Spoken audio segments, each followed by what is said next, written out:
Bienvenidos a Del Otro Lado, un podcast de conversaciones entre hermanos en el que hablamos de la familia, la cultura, de la sociedad y sus dinámicas, de la religión y la mística, de la literatura y la mujer. Desde dos visiones del mundo diferentes, una mujer, un hombre, un par de hermanos, esto es Del Otro Lado. Hola a todos, bienvenidos al episodio 9. El día de hoy tocaremos un tema que para mí siempre ha sido bien complicado y lo abordaré junto a mi hermano Carlos, es el tema de la prostitución. Hola Carlos, ¿cómo estás? Hola Mari, estoy muy bien. Sí, como tú estabas diciendo, hace rato queríamos hablar de este tema. Sabemos que es un tema complejo, complicado, y yo tenía ciertas reservas a la hora de abordarlo. Y yo creo que eras tú la que me insistía bastante también de hablar sobre este tema que concierne sobre todo a las mujeres. Y bueno, vamos a hablar sobre este tema hoy, vamos a hablar sobre la prostitución, vamos a hablar sobre la pornografía y sobre OnlyFans también. Y vamos a hablar sobre otras cosas y entonces vamos a ver. Estoy muy bien, ¿y tú? Muy bien, yo creo que sí, fui bastante insistente con este tema, que aunque bien es un tema muy sensible y muy difícil, como tú lo mencionabas, es un tema que toca sobre todo mucho a la mujer.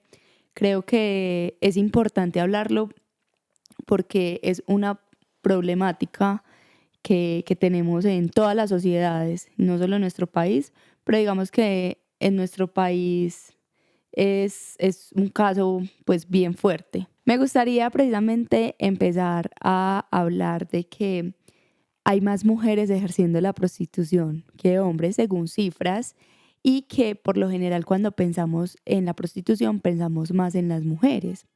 Y sin duda es porque ha habido un tema de esclavitud que ha pasado por muchos, muchos años, donde pues la mujer era sometida por parte de los hombres y hemos tenido como este control. Entonces quisiera como empezar por ahí. La prostitución siempre ha sido a causa del deseo del hombre. Es decir, sean mujeres las que están ejerciendo la prostitución o sean otros hombres, lo hacen porque es precisamente el hombre quien desea que esto exista, ¿no? Desea y tiene la ilusión de que puede pagar por el deseo de otras personas, ¿cierto?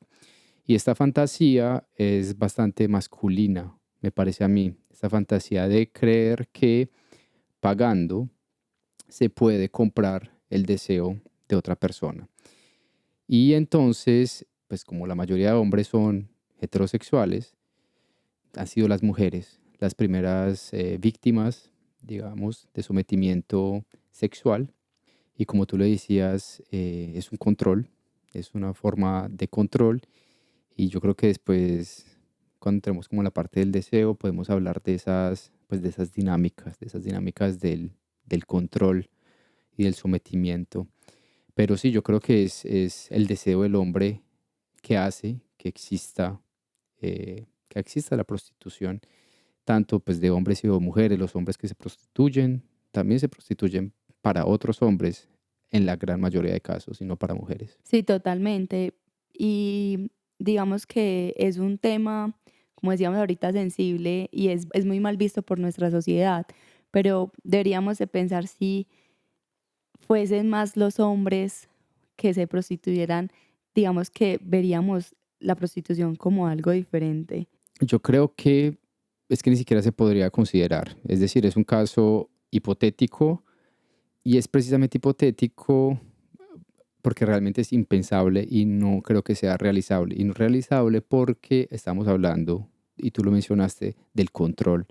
Es decir, el hombre, con su deseo de controlar, ha feminizado a otros hombres.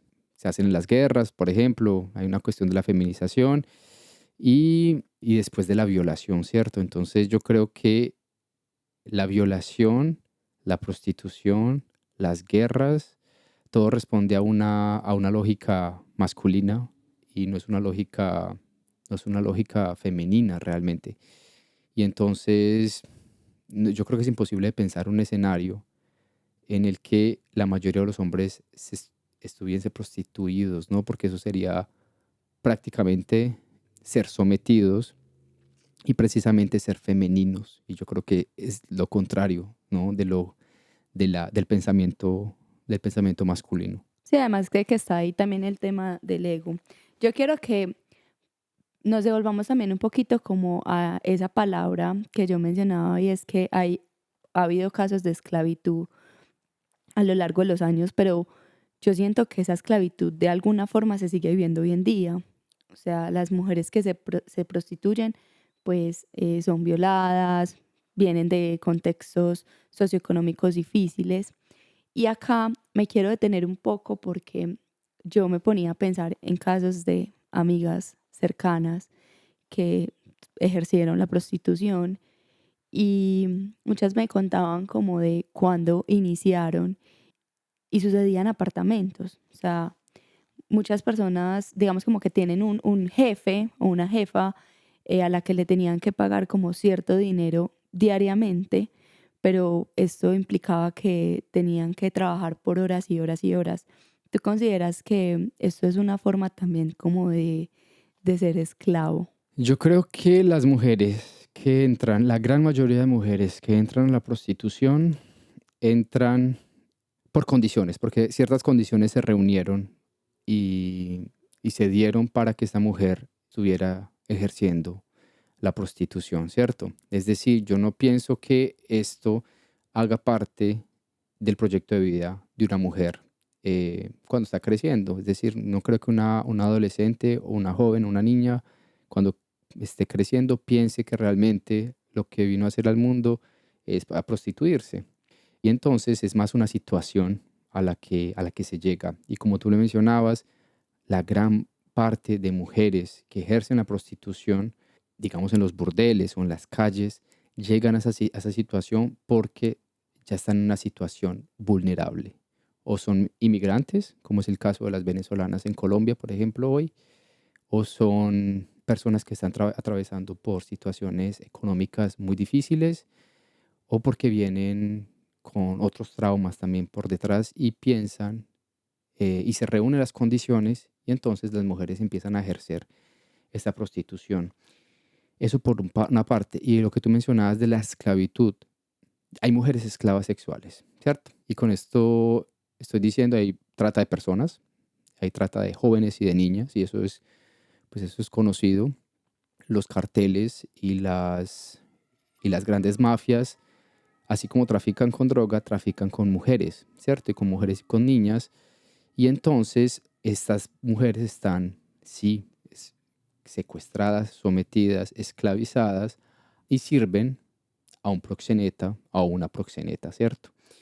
No es el caso de todo el mundo y no pienso que necesariamente todas las mujeres que ejerzan la prostitución son esclavas, pero yo sí pienso, por el contrario, que la prostitución es una prisión y es una cárcel. Sí, de acuerdo. Sí, yo quería preguntarte a ti otra cosa. Yo cuando uno piensa en la prostitución, uno piensa, el debate que se da hoy en día es si es un trabajo, si no es un trabajo, si realmente es un trabajo, entonces podremos legalizarlo o reglamentarlo. Pero entonces, pues, realmente es posible pensar en la prostitución como realmente un oficio o un trabajo. Yo digo que, o sea, sí es considerado un trabajo por el hecho de que tú estás vendiendo tu cuerpo y estás recibiendo un pago a cambio. Yo digo, en el tema de la regularización, pues de ser legal o no, de hecho ya en Colombia sí existen como ciertas regulaciones y yo sí siento que se debería terminar como de legalizar porque ya es como suficiente vergüenza para una mujer tener que estar en las calles vendiendo su cuerpo como para que venga un policía y tenga que ir a la cárcel por ejercer lo que está ejerciendo. Yo estoy de acuerdo en eso último que dices, es decir, una mujer que ya está en situación de prostitución no debería ser perseguida porque está ejerciendo este, está ejerciendo esta actividad. Pero a lo que yo voy es que hay otra posición, además de la prohibición y de la reglamentación, que es la posición del abolicionismo, ¿cierto?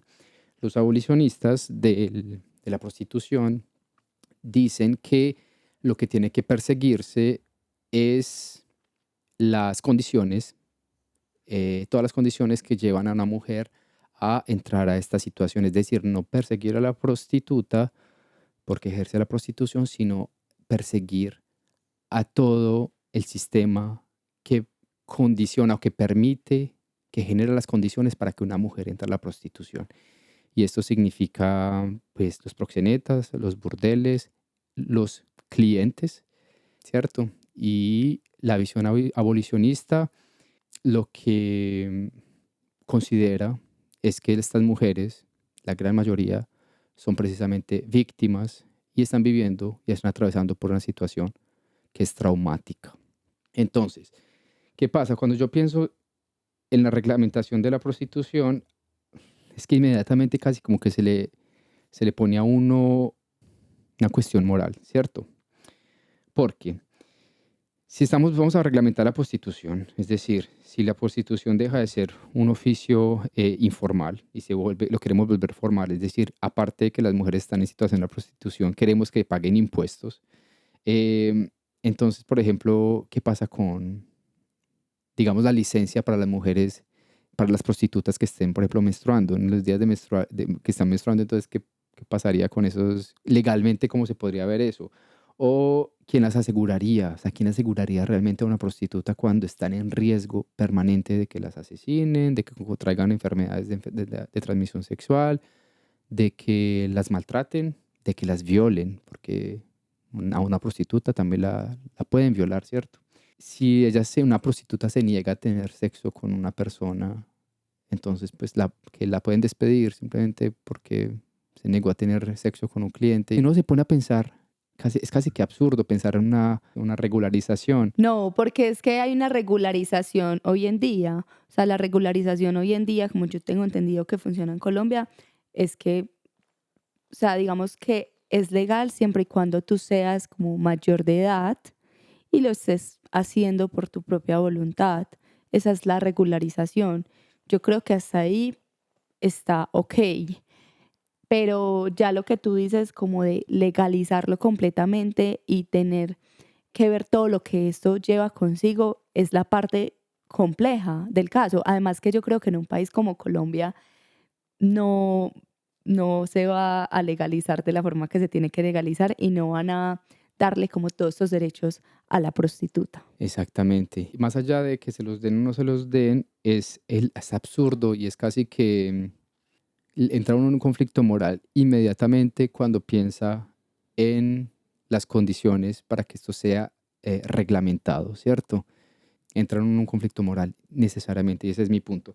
Otro punto, pues que tú lo tocaste, y sí, es que hoy en día en Colombia no es ilegal ejercer la prostitución si eres un adulto, pero ¿qué tanto control existe para los burdeles, en las calles, para realmente verificar si una mujer no está siendo, por ejemplo, coercionada, si no está siendo sometida o si no entró en este negocio cuando era menor de edad, por ejemplo, que sucede en muchos casos y en otros, pues basta prender la televisión en Colombia para darse cuenta que muchas niñas son víctimas de violencia sexual y que son prostituidas en contra de su voluntad. No, realmente es que no están ejerciendo como bien esa regularización, porque es evidente, Carlos, cuando vos caminas en las calles del centro de Medellín, tú sabes que son menores de edad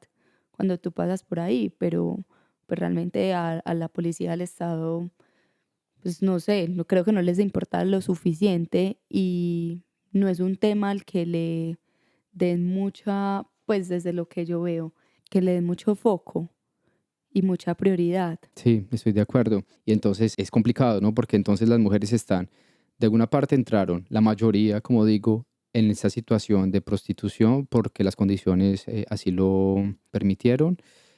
Y no estoy diciendo que no haya mujeres que, pues, en su libre albedrío y voluntad no quieran ejercer la prostitución, pero son pocas. y la gran mayoría entra, como dijimos, por temas económicos, porque hay condiciones que permitieron que eso pasara.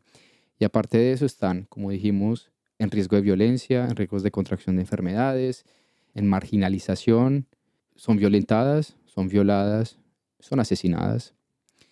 Y la culpa recae una y otra vez sobre la prostituta y no sobre quienes consumen cuerpos de mujeres, no sobre los hombres, que son los clientes, ¿cierto? Que acuden a las prostitutas. Hablemos un rato de eso, hablemos de los hombres, hablemos de esas personas que van a burdeles a acostarse con prostitutas. Carlos, yo ni siquiera quiero como hacerme una imagen en mi cabeza de qué tipo de hombre va a acostarse con una prostituta. Digamos como que me imagino la imagen más grotesca y fuerte y no quiero ni siquiera Y tú sabes que no pensarlo. es así. No, yo sé que también hay profesionales, yo sé que hay de todo, pues finalmente es el deseo del hombre. Y pueden ser amigos tuyos y no te has dado cuenta, o pueden ser familiares tuyos también, ¿cierto? Entonces no es una cosa horrible, grotesca y monstruosa, es cosas, el deseo masculino. El hombre quiere ir a consumir prostitutas. Muchos de esos hombres que consumen, que pagan por estar con una mujer, tienen parejas. Entonces uno se pregunta, ¿a qué van estos hombres a los prostíbulos? Si realmente tienen parejas, tienen esposas o tienen novias, entonces ¿a qué van hombres a los prostíbulos? ¿Qué piensas tú? A lo que tú dices, a satisfacer sus deseos. Y también yo digo que hay un tema ahí de el ego masculino, de sentirse macho cada vez que visita un prostíbulo y poder conversar esto con sus amigos y contarle, no sé, de qué forma estaba vestida la prostituta, cómo tenía su cuerpo, cómo lucía. Entonces yo creo que esto también tiene un poco que ver con el por qué los hombres visitan burdeles de forma repetitiva, aún teniendo pareja o no teniendo pareja. Sí, mira que hace unos años cuando yo era niño, no era raro escuchar a hombres mayores, inclusive pues se lo escuché a varios familiares, decir que lo que necesitaba un joven como yo para volverse hombre era realmente comerse una puta, ¿cierto? Y era un comentario que era normal, ¿cierto? Era completamente normalizado que los verdaderos machos visitaran las prostitutas. Entonces yo creo que tú estás ahí en el punto y hay una relación de la hombría y de lo macho que es un hombre con el hecho de pagar por el cuerpo, poder pagar por el cuerpo de una mujer. Y eso es terrible y es grotesco, como tú dijiste. Y entonces, Y es devolvernos al principio, como al hecho de, sí, las mujeres siempre somos las que estamos sometidas al control del hombre, aunque eso ha ido cambiando y es el tema del feminismo y bla, bla, bla.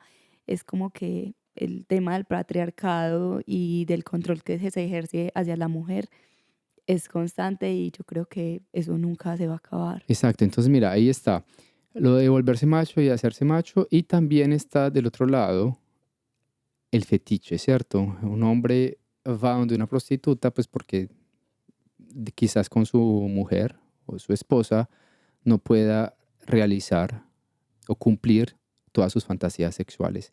Entonces la mujer prostituida es generalmente el blanco de las depravaciones más terribles, ¿cierto? Y entonces acceden al cuerpo de una mujer para poder hacer con ellas cosas que no harían con sus mujeres o que sus mujeres no accederían a hacer, ¿cierto? Sí, están ahí las prostitutas como el comedén y el juguete para estos hombres. Mira, yo quiero entrar en otro concepto que me parece interesante que lo hablaba con mi esposo es australiano, como lo he mencionado en otros capítulos, y él me decía que las prepagos en Australia no existen, que en Australia hay casas de prostitución, pero que el término de prepago y de cómo se vive en Colombia es muy distinto. Entonces yo quiero que empecemos como también a diferenciar un poco el tema de la prostitución, el ser prepago, el ser OnlyFans, porque claramente son conceptos distintos. Y es que el tema de las prepagos se ha vuelto cada vez más común en Colombia y con ello han nacido nuevos términos, el de sugar daddy, sugar mommy, y el de mostrar una vida llena de viajes y de lujos. Y obviamente es diferente a la prostitución. No quiero decir toda, pero en su mayoría las niñas que ejercen o los hombres que ejercen el ser prepagos es más como por una decisión propia, por querer vivir como esta vida de riqueza. Mientras que en la prostitución yo siento que en general, obviamente hay como un tema de historia, de vulnerabilidad, de violencia, de abusos, etcétera. Yo creo que ambas sufren de violencia, es decir, tanto las prostitutas como las prepagos sufren de violencia. Y yo creo que si uno escucha, creo que fue hace poco, ¿no? En el podcast de Eva Reyes, creo que se llama, no recuerdo cómo se llama, Sí, la Eva, española, sí. que invitó a esta mujer que es prostituta o prepago, no sé qué es lo que era, y hablaba que ella salía con hombres de empresarios, ¿cómo se llama? Empresarios, ¿cómo es que le? Empresarios de alto Empresarios de riesgo. alto riesgo, es decir, está con narcotraficantes, con mafiosos, y eso ya es un gran riesgo para una mujer pues, que ejerce la prostitución de alto nivel. Entonces, como tú dices, hay una cuestión del estatus. Son mujeres por lo general que son, digamos, más bellas dentro de ciertos cánones, si uno dice así, con cierto estilo y que buscan también cierto tipo de hombres. Y entonces eso también implica un riesgo. Y las mujeres que ejercen la prostitución nunca están libres de riesgo, de que las vulneren, de que las asesinen, de que las maltraten, de que las violen, etcétera. Y yo creo que ambas están en riesgo. Como tú decías, puede parecer que la otra tiene más libertad, ¿cierto? La prepago tiene más libertad, pues porque en teoría podría escoger, ¿no? Con quién acostarse, con quién no. Pero tú diste en un punto clave y es el ansia por la riqueza. Yo creo que hay una cuestión de codicia, de avaricia en las mujeres que ejercen la prostitución de alto de estatus, ¿cierto? Lo que las motiva muchas veces, no estoy diciendo que habrá algunas que lo hagan porque les gusta, pero yo creo que lo que hay detrás de eso también es la avaricia y la codicia. Hay una relación ambiciosa, enfermiza con el dinero, ¿cierto? Y yo creo que por eso también es que muchas personas, pudiendo, porque cualquiera podría ser prostituirse, ¿cierto?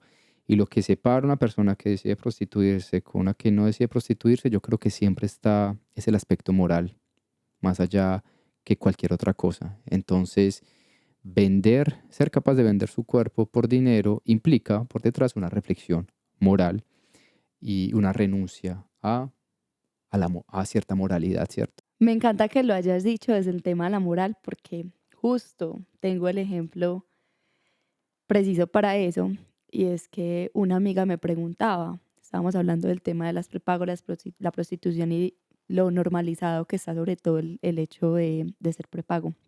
Y ella me decía, amiga, pero es que tú tienes un esposo que está en una buena posición económica, tú viajas por el mundo, o sea, tú tienes como toda esta vida de lujos, entonces, o sea, si tú no hubieses conocido a tu esposo, tú no te hubieras prepagueado. Y a mí esto me hizo un ruido en mi cabeza impresionante. Yo creo que yo te lo comenté a ti Sí. en algún momento.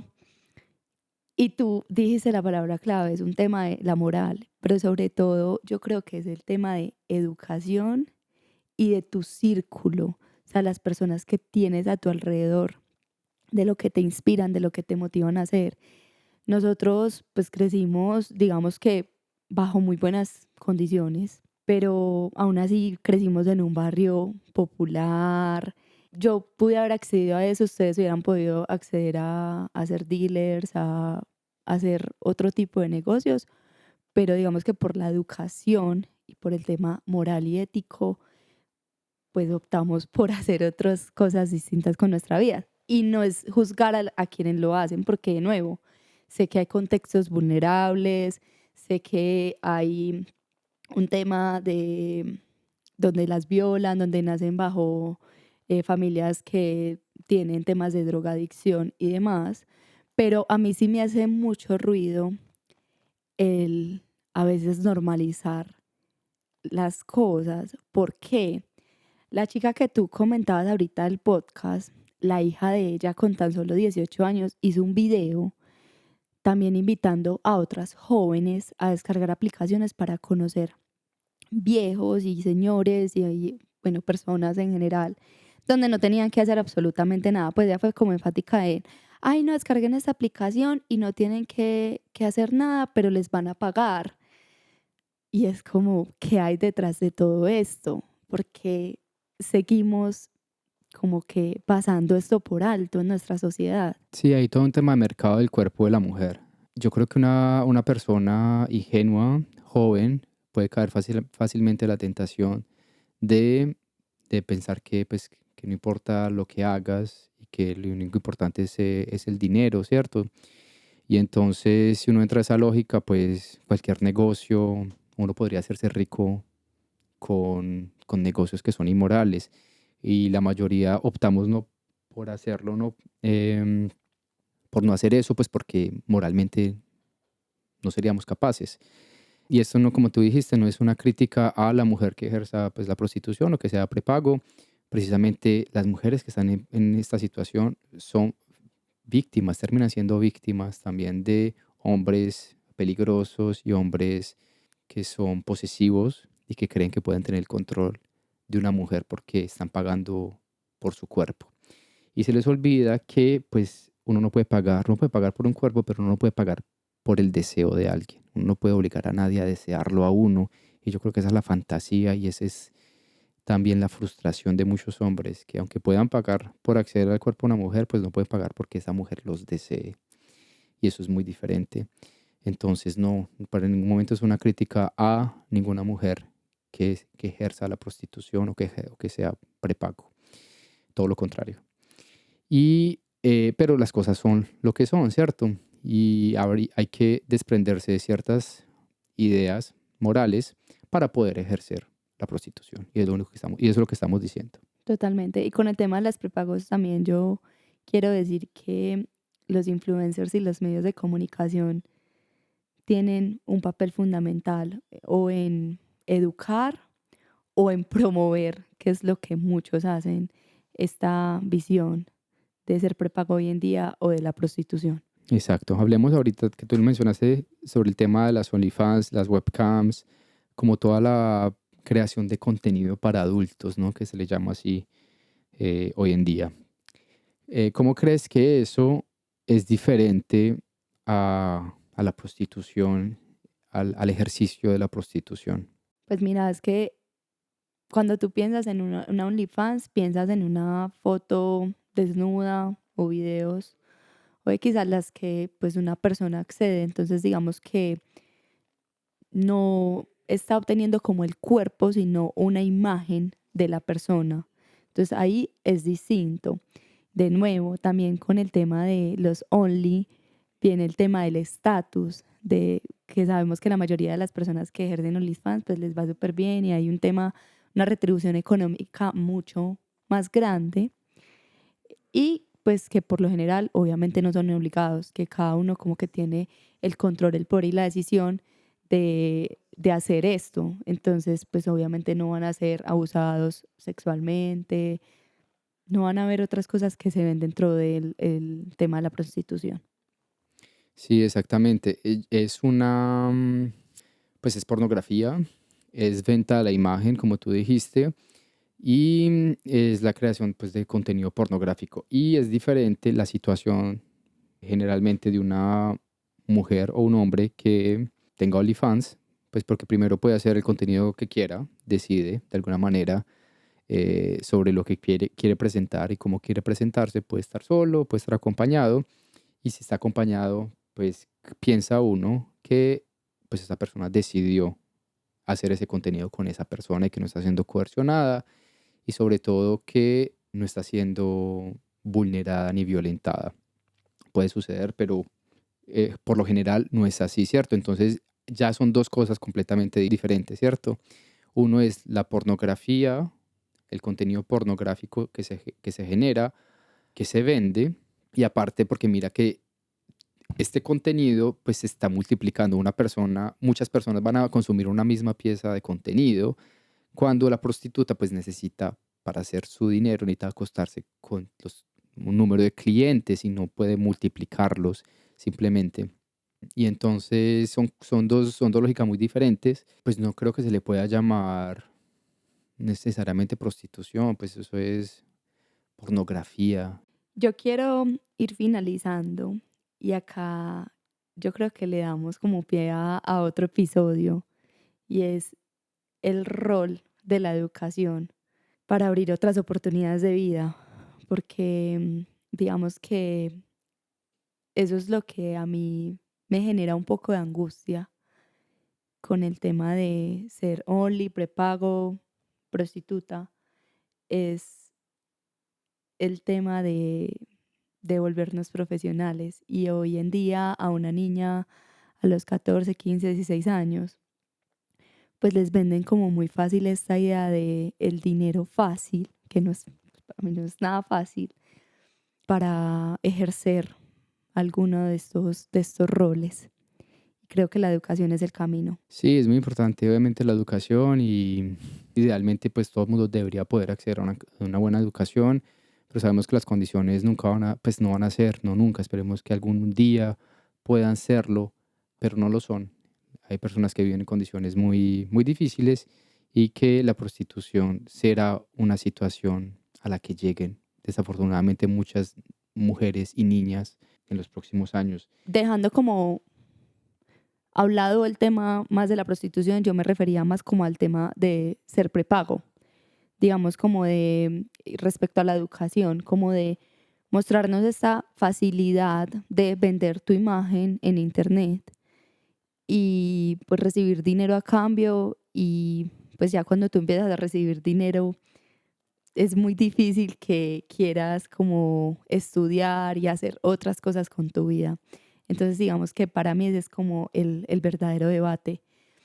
¿Qué debemos de hacer como sociedad para que los niños y las niñas cambien un poco como esta percepción del tema de volverse prepagos? Sí, Max, ¿a qué responde la enorme presencia de la prostitución en nuestro país? Yo creo que pues a la pobreza, a la violencia.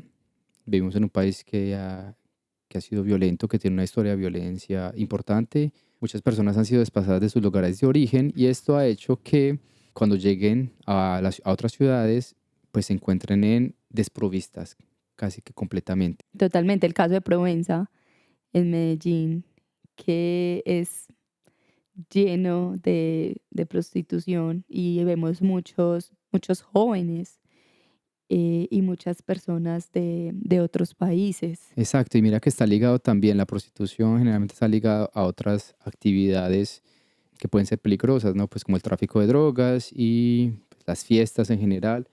De hecho, la última vez que estuve en Provenza, estaba con mi pareja, estábamos jugando a un juego en el que adivinábamos, era un juego muy estúpido, pero teníamos que adivinar si la persona que estaba pasando por la calle era una prostituta, un gringo o un dealer, ¿cierto? Gringo en el sentido pues general de extranjero. Y, o sea, es impresionante. O sea, ni siquiera era un juego porque de lo fácil que resultaba realmente darse cuenta quién eran estos personajes en el contexto de Medellín. Pero sabes que muchas veces ni tan fácil porque, mira, a mí me pasó muchas veces que tengo ahí dos casos. Primero, como que me sentía juzgada cuando iba con mi esposo a restaurantes. Ya me siento más segura porque ya estoy en el rol de esposa, pero sí me sentía como criticada, como, ay Dios, van a pensar que soy una prepago por el hecho de estar con un extranjero. Lo segundo es que en Provenza, una vez estaba con mi sobrina y nos paró la policía porque pensaban que estábamos ejerciendo la prostitución. Y eso no es tan chévere cuando vives en una ciudad como Medellín y tienes como todos los ojos sobre ti y que todo el mundo piensa que por el hecho de vivir acá ya eres prepago, prostituta y demás. Exacto, y eso hace creer a la gente que tiene derecho a tratarte de cierta forma, ¿cierto? Porque la gente cree que puede denigrar a las prostitutas, pues si no es Total. así. Hablemos de un tema que yo creo que va ligado a todo esto y es el tema de la vergüenza. Yo conozco a alguien que tiene OnlyFans y me contaba que, pues, que no le importaba realmente, como que ya había hecho paz con la idea de que su imagen fuese pública y que personas, pues que sus videos y sus imágenes circularan por todo el internet, pero con lo que no había podido lidiar era con la idea, no con la idea, pero con la confrontación de que una persona que conociera le dijese, yo vi un video tuyo, ¿cierto? O yo vi una imagen tuya. Y esta persona decía que, o sea, qué necesidad había de decírselo, ¿no? Es decir, yo conozco, le está diciendo, yo conozco tu desnudez. Y eso necesariamente entraña una vergüenza. Y yo creo que esa vergüenza es casi que imposible separarla de ese oficio, de la prostitución. ¿Qué piensas tú? Totalmente. Digamos que el tema de la vergüenza va a estar ahí implícito por el hecho de, pues, de tú ejercer lo que estás ejerciendo. Y creo que pues deberíamos como también de ser menos crueles con las personas que lo hagan y no, pues no tenemos ningún derecho como a estarles diciendo, mira, consumí el contenido que tú haces. O sea, no es necesario. Ya esa persona tomó la decisión y creo que ya tiene como suficiente en su vida como para que tú vengas a restregarle esto. Y sobre todo si es un amigo tuyo o una amiga tuya, o sea, ¿qué No, eso no es necesidad tienes amigo. de decirle a un amigo, decirle que pues tú has visto desnudo o desnuda haciendo, pues teniendo relaciones sexuales? Entonces, sí, es bastante, yo creo que es una cuestión psicológica con la que también cargan las personas que no solamente ejercen la prostitución, que es que yo creo que viven realmente un trauma, sino también las personas que generan pues contenido pornográfico en internet, que es un tema que los acompaña y que los afecta necesariamente. Totalmente. Sí, las personas que dicen que es normal y que son felices, pues para mí no hay nada de verdad en esto.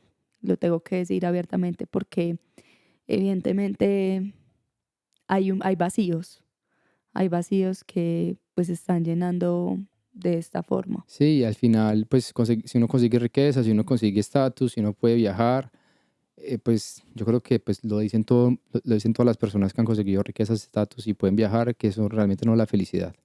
Entonces, y que eso no es lo que pues viene uno a hacer a la vida, así uno crea que eso es lo que, pues eso es lo que le va a aportar a uno todo. Y pues ver la historia de los artistas, pues los artistas lo tienen todo y aún así son los más deprimidos y los que más se suicidan también. Totalmente. Bueno, yo creo que ya terminamos con este capítulo. ¿Quieres decir algo más? No, yo creo que eso es básicamente lo que queríamos hablar de este episodio. Gracias a ustedes por escucharnos. Recuerden suscribirse a nuestro canal para que no se pierdan de los episodios que tenemos de aquí en adelante. Y pues gracias por estar con nosotros. También recuerden leer nuestra Substack, que Carlos hace con mucho amor para ustedes, ya que le encanta escribir y él se inspira bastante. Entonces, para los que disfruten de una buena lectura, les recomendamos mucho que vayan a nuestro Substack.